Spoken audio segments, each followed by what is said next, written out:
Bonjour tout le monde. Aujourd'hui, une vidéo un peu différente des autres parce que je ne vous raconterai pas vraiment une histoire. Je vais plutôt commencer avec une question. Saviez-vous qu'il nous reste aujourd'hui des photos de gens qui ont vécu à l'époque de la Nouvelle-France? Oui, oui, des vraies photos, des vraies personnes.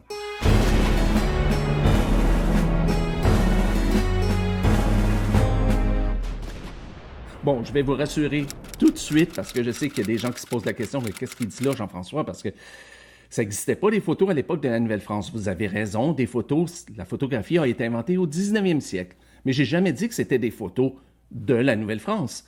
J'ai dit que ce sont des personnes qui ont vécu, c'est-à-dire des personnes qui sont nées à l'époque, à une époque où il y avait encore la Nouvelle-France. Toutes les photos que je vais vous présenter, c'est des photos qui ont été prises au 19e siècle. Alors, bien entendu, on va voir ces gens-là ces personnes-là telles qu'elles étaient au 19e siècle et non pas quand ils étaient enfants au 18e siècle, à l'époque de la Nouvelle-France, mais ce sont toutes des personnes qui sont nées avant 1763, c'est-à-dire avant la signature du traité de Paris. Et on commence tout de suite avec cet homme. C'est Albert ou Albert Gallatin, je ne sais pas exactement comment prononcer son nom.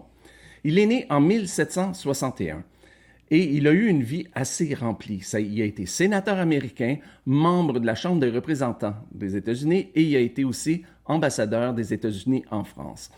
Bon, d'accord, 1761, j'étire la sauce un petit peu parce que c'est vrai que Québec était tombé à ce moment-là, Montréal était tombé, mais voici deux hommes qui sont un peu plus près quand même de la date. Et voici deux vétérans de la guerre d'indépendance des États-Unis. On a Daniel Frédéric Beckman, qui est né le 9 octobre 1759, donc à peu près un mois après la bataille des Plaines d'Abraham. Et on a ici Lemuel Cook, qui lui est né, imaginez, 3 jours avant la bataille des Plaines d'Abraham. 3 jours avant la bataille des Plaines d'Abraham. Les deux sont des vétérans de la guerre d'indépendance. Lemuel Cook est un des derniers survivants de cette guerre-là. Et Daniel Frédéric Beckman est le dernier homme à avoir reçu une pension de vétéran pour avoir servi dans cette guerre-là.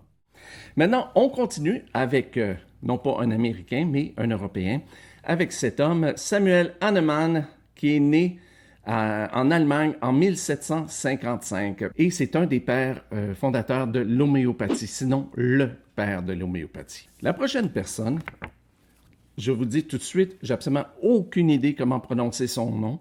Donc, je fais de mon mieux, mais j'ai absolument aucune idée. C'est cette dame, Afi ou Effie Polamus, je ne sais absolument pas. Son nom de jeune fille, Martine. Et elle est née le 20 octobre 1750. Alors, ce qui veut dire, imaginez qu'elle avait 9 ans quand la bataille des Plaines d'Abraham a eu lieu. Et à sa mort en 1854, elle avait eu 148 descendants, dont 119 étaient toujours vivants. Et la prochaine personne que je vais vous présenter, c'est un autre vétéran de la guerre d'indépendance des États-Unis.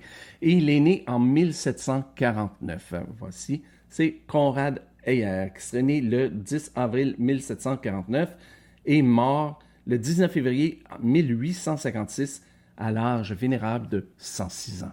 Les 3 prochaines personnes que je vais vous présenter se disputent le titre de la personne née le plus tôt dans l'histoire à avoir été photographiée. Je ne veux pas dire que c'est la première personne à avoir été photographiée.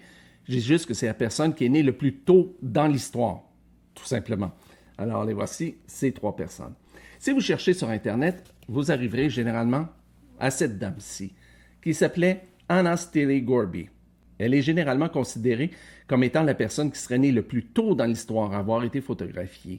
On dit qu'elle serait née en 1746. Le problème, c'est qu'on n'en a aucune idée. Il n'y a aucune preuve, aucun document qui atteste qu'elle serait née en 1746. On ne sait même pas si c'est réellement elle sur la photo. Ensuite, la deuxième personne, c'est John Adams, mais pas le président des États-Unis, non. Voilà.